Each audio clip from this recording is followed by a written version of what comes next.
A delightful breeze and a breathtaking view.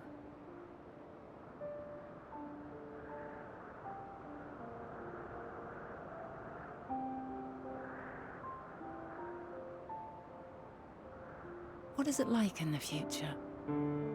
Is the world still a beautiful place?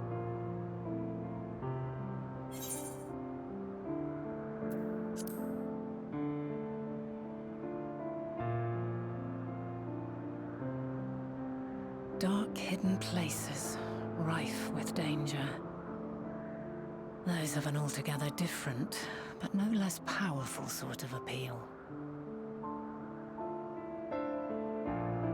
While we wait, will you not tell me about your adventures? Well, not the portentous events which led you here, but the simple delights all your own.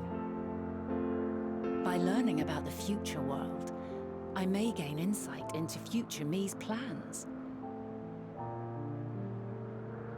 But more than that, I have an interest simply as a fellow traveller. Short of going somewhere oneself, there's naught more stirring than hearing another's account.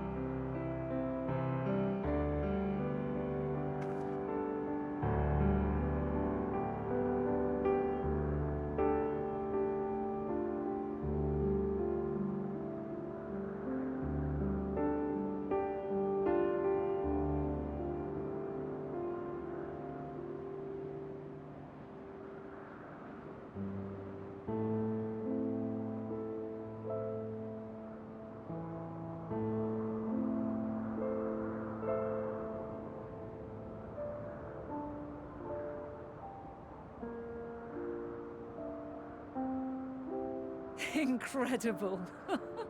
Would that I could have been there to see it.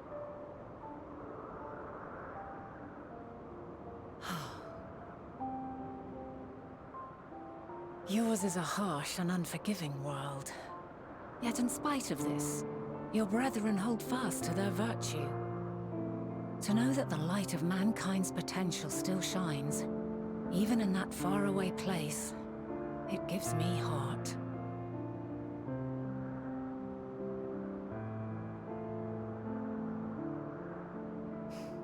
Thank you for regaling me with your tales. I will treasure every word.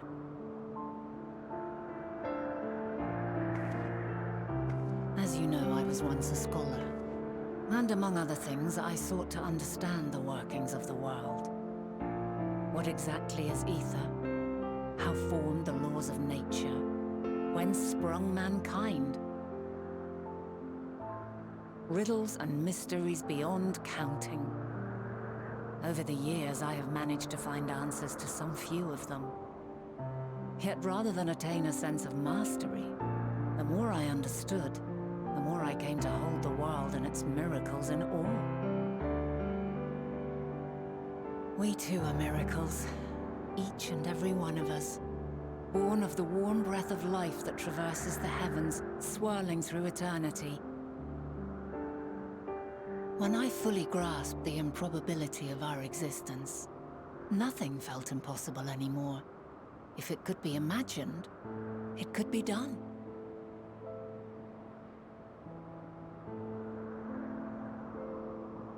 A passion swelled within me, an epiphany dispelling all preconceptions of what was natural and true, and a presence without, immense yet intimate.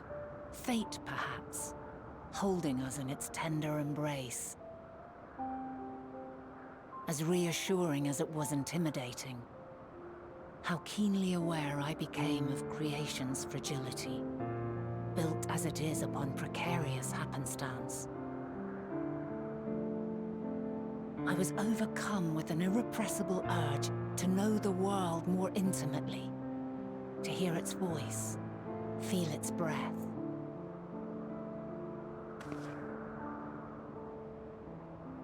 I ventured forth on a journey that very day. So very long ago now.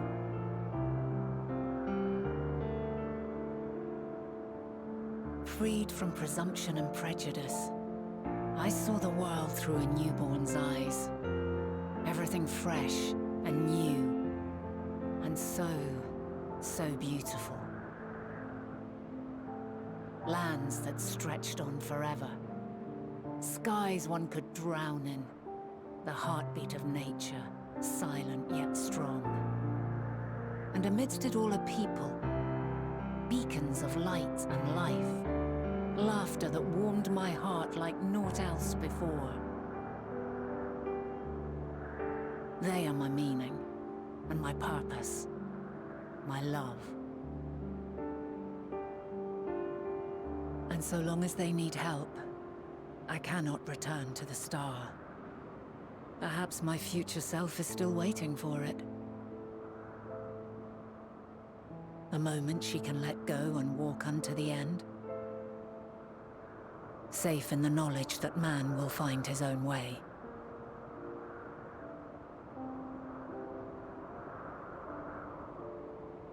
You, who are our future, tell me this, and tell me true. Has your journey been good? Has it been worthwhile?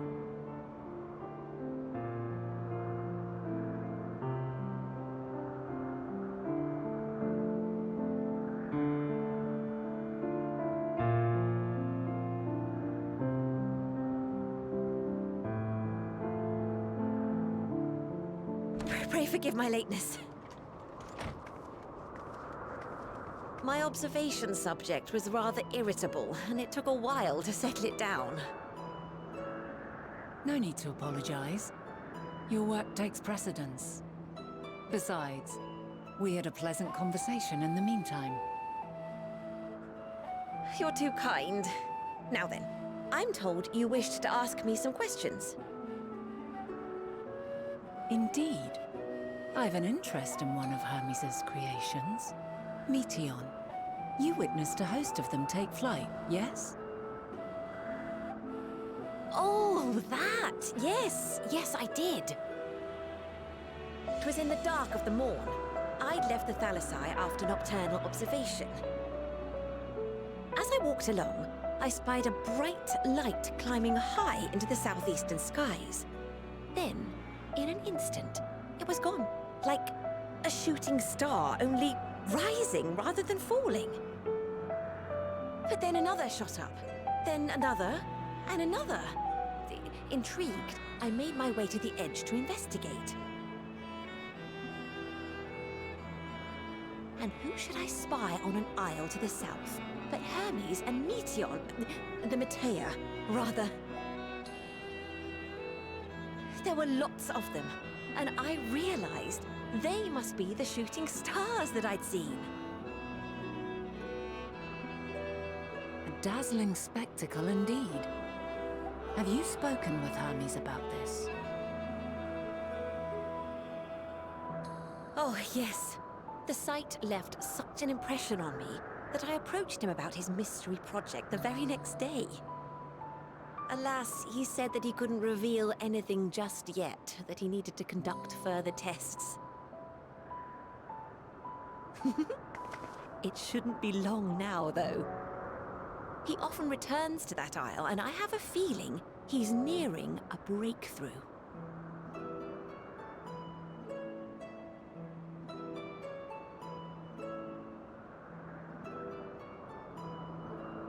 Splendid. We are likewise eager for the details.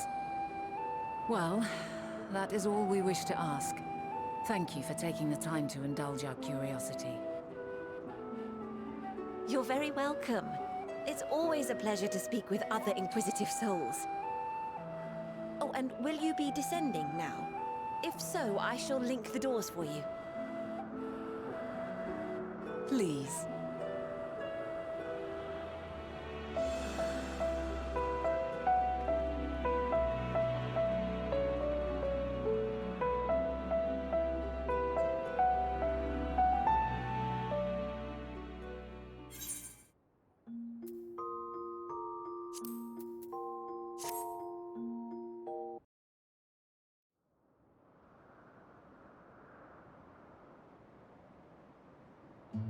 'Twas my intent to finish it, but clearly I underestimated you.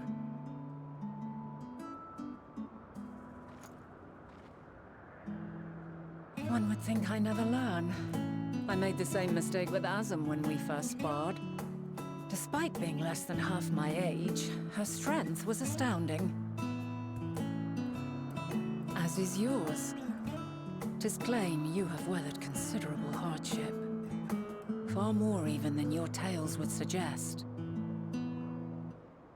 It seems we have both learned much on our journeys.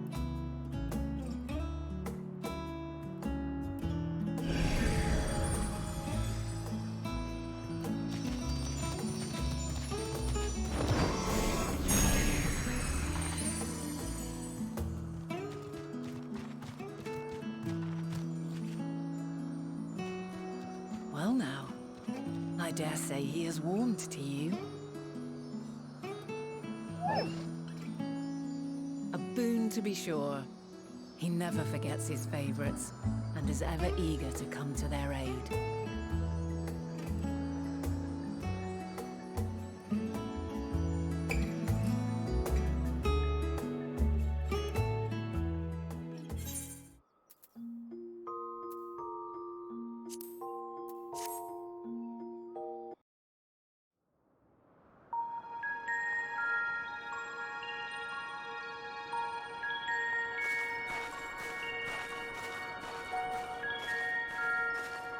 Quite a small place, lacking even the most basic equipment.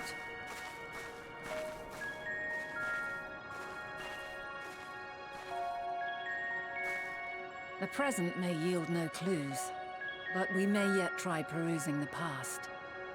Have you done this before?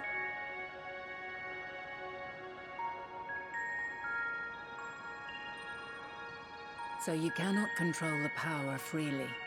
Worry not. I shall assist you. Come and stand before me.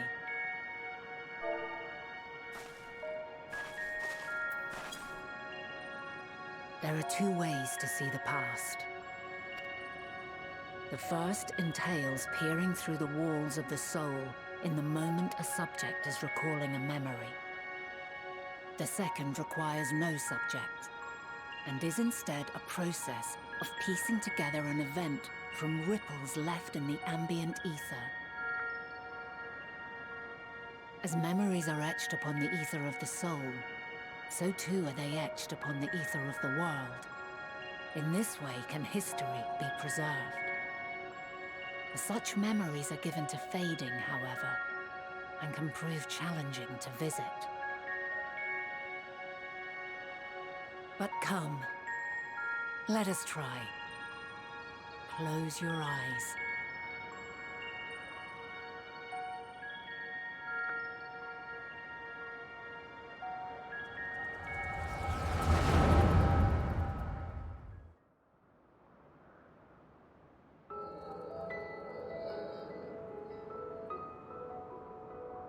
All units fully functional and proceeding on course towards their respective stars.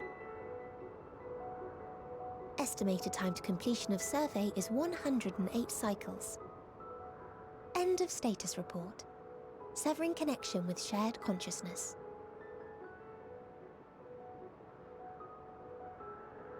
Did you hear that, Hermes? All is well.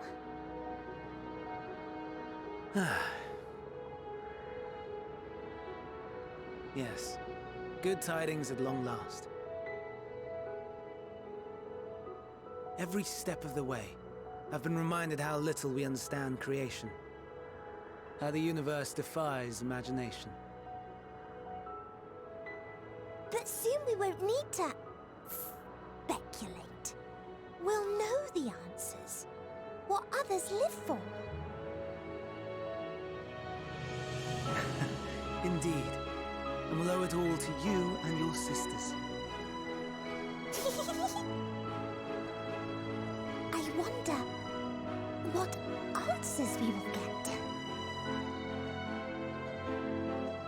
Whatever intelligent beings that exist out there are bound to be vastly different from us. Diverse in form and culture. possessed of unique ways of thinking. Their conception of life and its purpose will be no exception. Completely and utterly unlike ours. Utterly unlike... how? I have no idea. Yet whatever answers we receive, I will not dismiss them out of hand. No, I will think earnestly on them all. And I will share them with our people, that together we may contemplate our own existence. Perhaps then our star will become a better place. Not only for man, but for all life.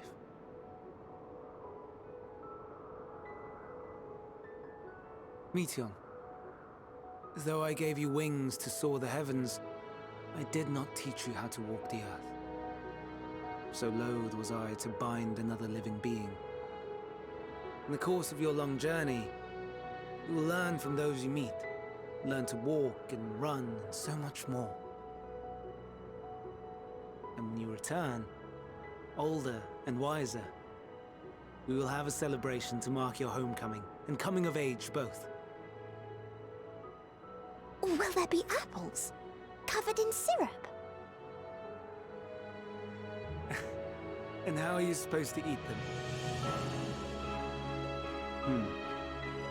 Rather than food, perhaps...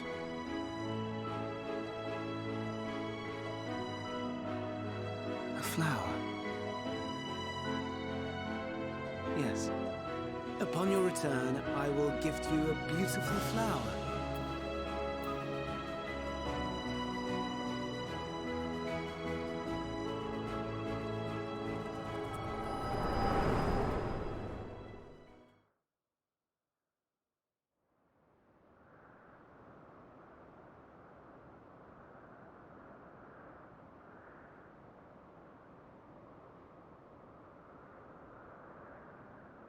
So, what is your opinion?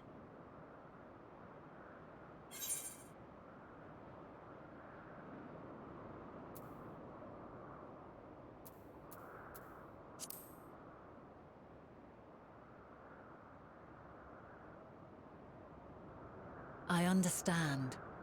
He is a gentle soul, and well-intentioned. Yet it does not take ill intent to beget ill. We must consider the possibility that something may have gone awry. Perhaps it was oversight, or simply an accident.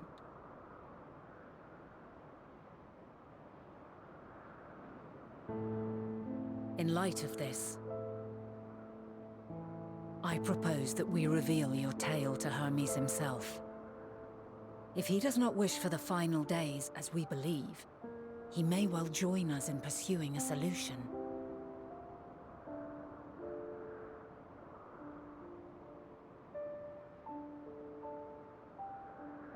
Then it is settled. Let us seek out our friend with all swiftness. 'Twould not do to let such a pure soul be blackened by tragedy.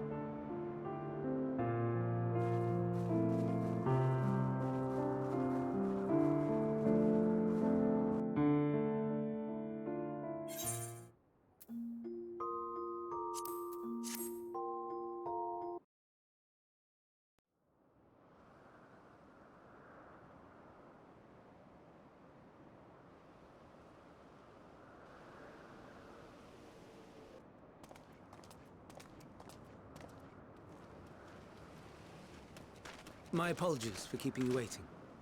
I understand there is a matter you wish to discuss. Aye. A matter of the utmost gravity. If one can suspend disbelief. Go on then. Tell him what you told us. Who you are and why you came.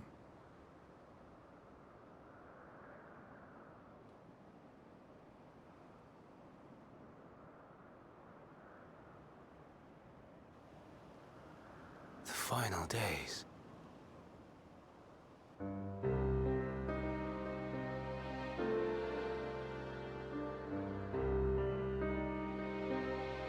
The phenomena observed during these star-encompassing calamities is likely the product of a dynamis reaction.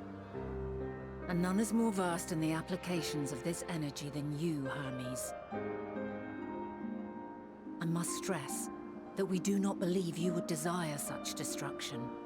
We come not to lodge accusations, but to beg your wisdom. And so, distressing though the exercise may be, I ask that you share with us your opinion on the matter, on the assumption that our visitor's tale is true. Even you, Vana.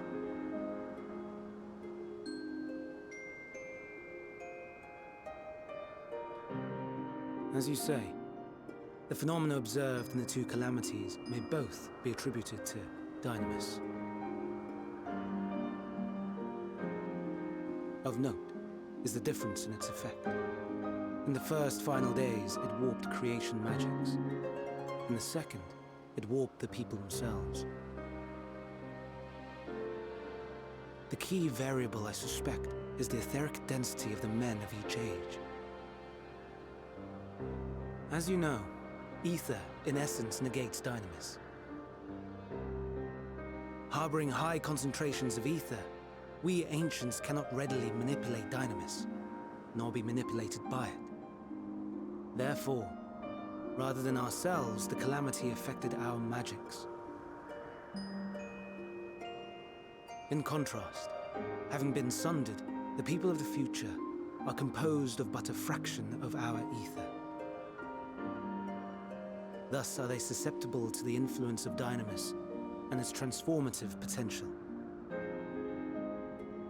But that would explain only the mechanism, not the cause. Though perhaps...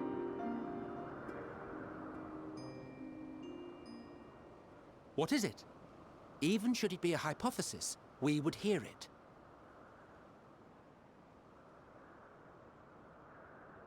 Dynamis is an energy put in motion by feelings.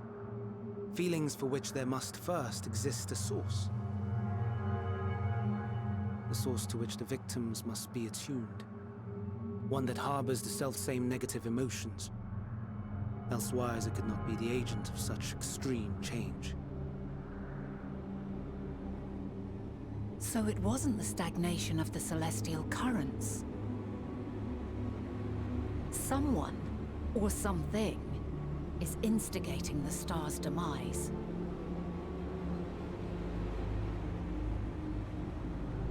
So, we've a villain on our hands after all. Any idea who or what it could be?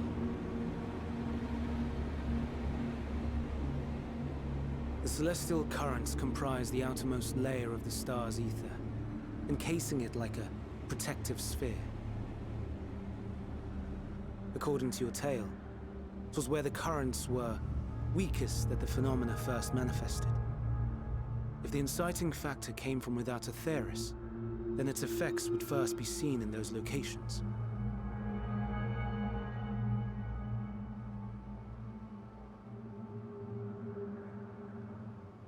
Greetings. Can you hear me?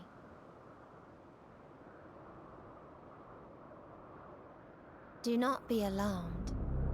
I mean you no harm.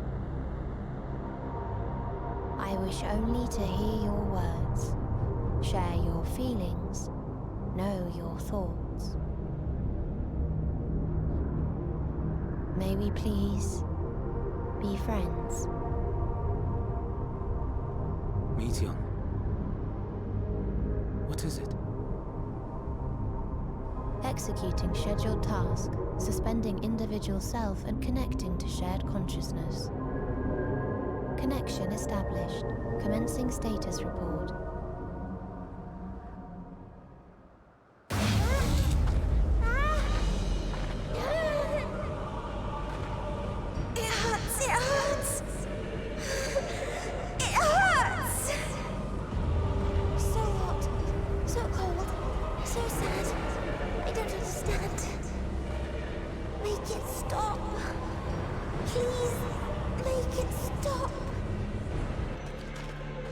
Steady, Meteion. Steady. So scared. So lonely. The pain! It's too much! Why?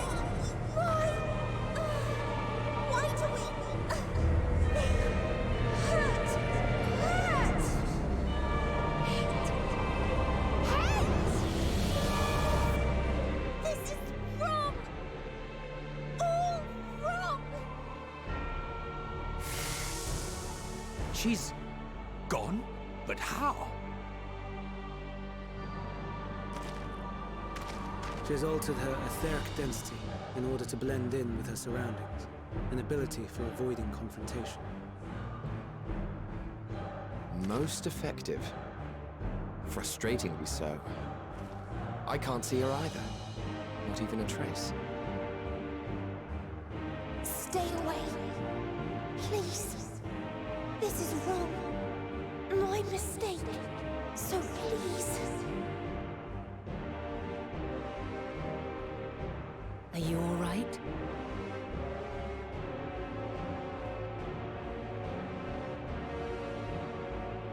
In your mind? No. We only heard her speak the instant before she vanished. Of course. When communicating without words, Meteion also employs dynamis. That will explain why you were able to hear her, when we could not. Then you are our best chance of finding her. Follow her voice and try to track her down. Hindered though we may be, let us split up and search as well.